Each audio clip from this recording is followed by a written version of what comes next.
ಮಕ್ಕಳು ನಾವೇನು ಮಾಡ್ತೀವಿ ಅದನ್ನು ತುಂಬ ಅಬ್ಸರ್ವ್ ಮಾಡ್ತಿರ್ತಾರೆ, ಅದನ್ನ ನೋಡಿ ನೋಡಿ ಕಲಿತಿರ್ತಾರೆ. ಅದಕ್ಕೆ ಇದೇ ಒಂದು ಉದಾಹರಣೆ ನೋಡಿ. ನಾನು ಯಾವಾಗಲೂ ಈ ರೀತಿಯಾಗಿ ಇಡ್ತಾ ಇರ್ತೀನಲ್ಲ, ಹಂಗಾಗಿ ಅವಳು ಕೂಡ ಇಡ್ತಾ ಇದ್ದಾಳೆ ನೋಡಿ.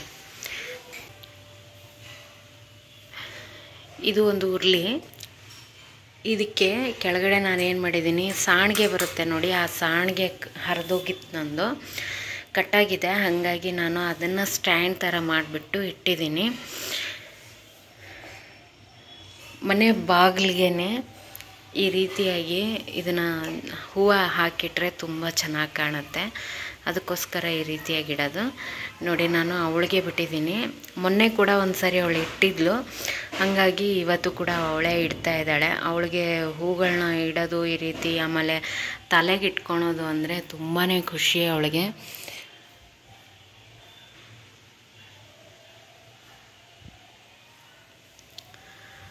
ನೋಡಿ ಈ ರೀತಿಯಾಗಿ ಜೋಡಿಸಿದ್ದಾಳೆ. ಅವಳಿಗೆ ಯಾವ ರೀತಿ ತಿಳಿಯುತ್ತೋ ಆ ರೀತಿ ಜೋಡಿಸ್ತಾಳೆ. ನಾನು ಹಾಗೆ ಬಿಡ್ತೀನಿ, ಯಾಕಂದರೆ ಅವಳು ಕೂಡ ಕಲೀಲಿ ಅನ್ನೋಕ್ಕೋಸ್ಕರ.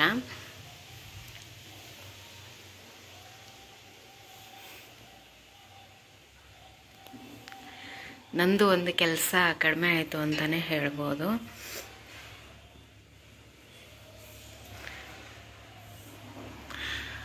ನೋಡಿ ಈ ಥರ ಜೋಡಿಸಿದ್ದಾಳೆ.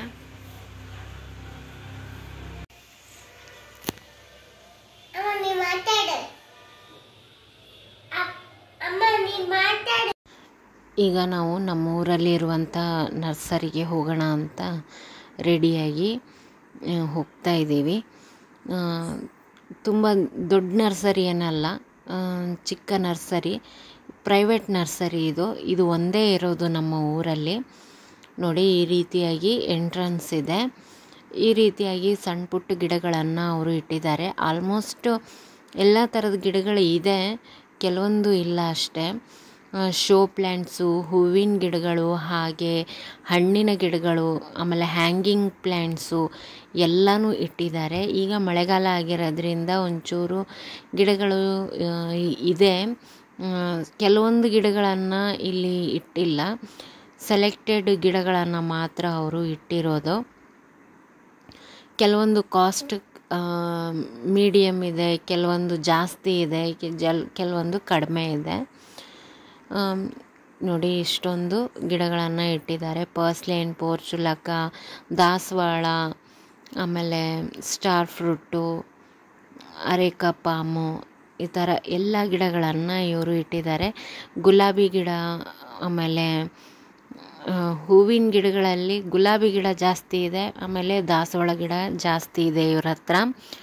ಇಲ್ಲಿ ಅವರೆಲ್ಲ ಮಣ್ಣು ರೆಡಿ ಮಾಡ್ತಾಯಿದ್ರು ಗಿಡಗಳನ್ನು ಹಾಕೋಕ್ಕೆ. ಇಲ್ಲೊಂದಿಷ್ಟು ಕಟಿಂಗ್ಸ್ ಎಲ್ಲ ಹಾಕಿ ಇಲ್ಲಿ ಇಟ್ಟಿದ್ದಾರೆ. ಈ ರೀತಿಯಾಗಿ ಇದೆ. ಒಂದು ಸೈಡು ಪೂರ್ತಿಯಾಗಿ ಹಣ್ಣಿನ ಗಿಡಗಳು, ಆಮೇಲೆ ಬಾಳೆ ಗಿಡ ಕೂಡ ಅವರು ಇಟ್ಟಿದ್ದರು. ನೋಡಿದೆ ನಾನು. ಪೇರು ಗಿಡ, ಲೆಮನ್ ಗ್ರಾಸ್, ಈ ಥರ ಎಲ್ಲ ಗಿಡಗಳನ್ನು ಅವರು ಹಾಕಿದ್ದಾರೆ. ಆಮೇಲೆ ನಿಂಬೆ ಗಿಡ ಕೂಡ ಅವ್ರ ಹತ್ರ ಇದೆ.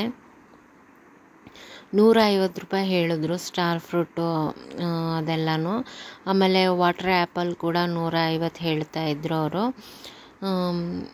ನಾನೇನು ಮಾಡಿದೆ, ಈಗ ಸದ್ಯಕ್ಕೆ ನಾನು ಹಣ್ಣಿನ ಗಿಡಗಳನ್ನು ತೊಗೊಳಕ್ಕಾಗಲ್ಲ, ಯಾಕೆಂದರೆ ತುಂಬ ದೊಡ್ಡ ಪಾಟ್ಗಳು ಬೇಕು ಅದಕ್ಕೆ. ಆಮೇಲೆ ಮಧುಕಾಮಿನಿ ಕೂಡ ಇತ್ತು ಇವ್ರ ಹತ್ರ. ಚಿಕ್ಕ ಒಂದು ಗಿಡದಲ್ಲೇ ಹೂವು ಎಲ್ಲ ಬಿಟ್ಟಿದೆ. ಬಟ್ ಇನ್ನೂ ನನ್ನ ಒಂದು ತಾರಸಿ ತೋಟದಲ್ಲಿ ನಾನು ಹಾಕಿರುವಂಥ ಮಧುಕಾಮಿನಿ ಗಿಡದಲ್ಲಿ ಇನ್ನೂ ಹೂ ಬಿಟ್ಟಿಲ್ಲ, ಇನ್ಮೇಲೆ ಬರುತ್ತೆ. ಇದೆಲ್ಲ ನೋಡಿ ದಾಸವಾಳ. ಆದರೆ ಎಲ್ಲದರಲ್ಲೂ ಹೂ ಬಿಟ್ಟಿರಲಿಲ್ಲ. ಹೂ ಬಿಟ್ಟಿರದೇ ಇರೋದನ್ನು ತೊಗೊಂಡು ಬರೋದಕ್ಕೆ ಒಂದು ಸ್ವಲ್ಪ ಹಿಂಜರಿಕೆ ಆಗುತ್ತೆ. ಏಕೆ ಅಂದರೆ ಕೆಲವೊಂದು ಸಾರಿ ನಮ್ಮ ಹತ್ರ ಇರೋದೇ ಮತ್ತೆ ಗಿಡಗಳು ಆಗುತ್ತೆ. ಒಂದಿಷ್ಟು ಸಾರಿ ನನಗೆ ಅದೇ ರೀತಿಯಾಗಿ ಆಗಿದೆ. ನಾನು ಆ್ಯಕ್ಚುಲಿ ಗುಲಾಬಿ ಗಿಡನ ತೊಗೊಳ್ಬೇಕು ಅಂತ ಬಂದಿದ್ದು. ಇದೆಲ್ಲ ನೋಡಿ ಆಸೆ ಆಗ್ತಾಯಿತ್ತು ಮತ್ತೆ ಗಿಡಗಳನ್ನು ತೊಗೋಬೇಕು ಅಂತ. ಬಟ್ ಸದ್ಯಕ್ಕೆ ನನ್ನ ಹತ್ರ ಮಣ್ಣು ಕೂಡ ಇಲ್ಲ, ಏನು ಮಾಡೋದು. ಹಾಗೆ ಇದೆಲ್ಲ ನೋಡಿಬಿಟ್ಟು ಒಂದಿಷ್ಟು ಗಿಡಗಳನ್ನು ತೊಗೊಂಡು ಬಂದಿದ್ದೀನಿ.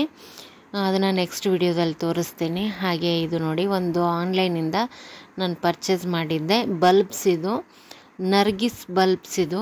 ಇದರಲ್ಲಿ ಹೂ ಬಿಡುತ್ತೆ. ನಾನು ಹೂ ಬಿಟ್ಟಾಗ ನಿಮಗೆ ತೋರಿಸ್ತೀನಿ. ಒಟ್ಟು 5 ಬಲ್ಬ್ ಬಂದಿದೆ. ಬಲ್ಬ್ಸ್ ತುಂಬ ಚೆನ್ನಾಗಿದೆ ಫ್ರೆಂಡ್ಸ್. ಇದು ಮಿಕ್ಸ್ ಕಲರ್ ಅಂತ ಕೊಟ್ಟಿದ್ದಾರೆ, ಬಟ್ ಅದು ಮಿಕ್ಸ್ ಇದೆಯಾ ಇಲ್ವಾ ಗೊತ್ತಿಲ್ಲ. ಹೂ ಬಿಟ್ಟ ಮೇಲೇ ಗೊತ್ತಾಗುತ್ತೆ. ಬಲ್ಬ್ಸ್ ಮಾತ್ರ ತುಂಬ ಚೆನ್ನಾಗಿದೆ. ಆಮೇಲೆ ಪ್ಯಾಕಿಂಗ್ ಕೂಡ ತುಂಬ ಚೆನ್ನಾಗಿ ಮಾಡಿದರು. ಈ ರೀತಿ ಪೇಪರಲ್ಲಿ ಸುತ್ತಿ ಇಟ್ಟಿದ್ದರು. ಒಟ್ಟು 5 ಬಲ್ಬ್ಸ್ ಬಂದಿದೆ. 120 ರೂಪಾಯಿಗೆ 5 ಬಲ್ಬ್ಸ್ ಬಂದಿದೆ. ನೋಡಿ, ತುಂಬ ಚೆನ್ನಾಗಿ ಹೆಲ್ದಿಯಾಗಿದೆ, ಯಾವುದು ಹಾಳಾಗಿಲ್ಲ, ಆ ರೀತಿಯಾಗಿದೆ. ಇದು ಹೂವು ಇವಾಗ ನಾನು ಬಲ್ಬ್ಸ್ ನೆಟ್ಟರೆ ಚಳಿಗಾಲದಲ್ಲಿ ಇದರಲ್ಲಿ ಹೂ ಬಿಡುತ್ತೆ. ನೋಡೋಣ ಇದರಲ್ಲಿ ಯಾವ ಥರ ಹೂ ಬರುತ್ತೆ ಅಂತ. ಮಿಕ್ಸ್ ಬರುತ್ತಾ ಅಥವಾ ಒಂದೇ ಕಲರ್ ಬರುತ್ತಾ ಗೊತ್ತಿಲ್ಲ. ಕೆಲವೊಂದು ಸಾರಿ ಒಂದೇ ಕಲರ್ ಕೂಡ ಇರುತ್ತೆ. ಅದಕ್ಕೋಸ್ಕರ ಈ ವಿಡಿಯೋ ಇಷ್ಟ ಆಗಿದ್ದರೆ ಒಂದು ಲೈಕ್ ಮಾಡಿ ಫ್ರೆಂಡ್ಸ್. Thank you.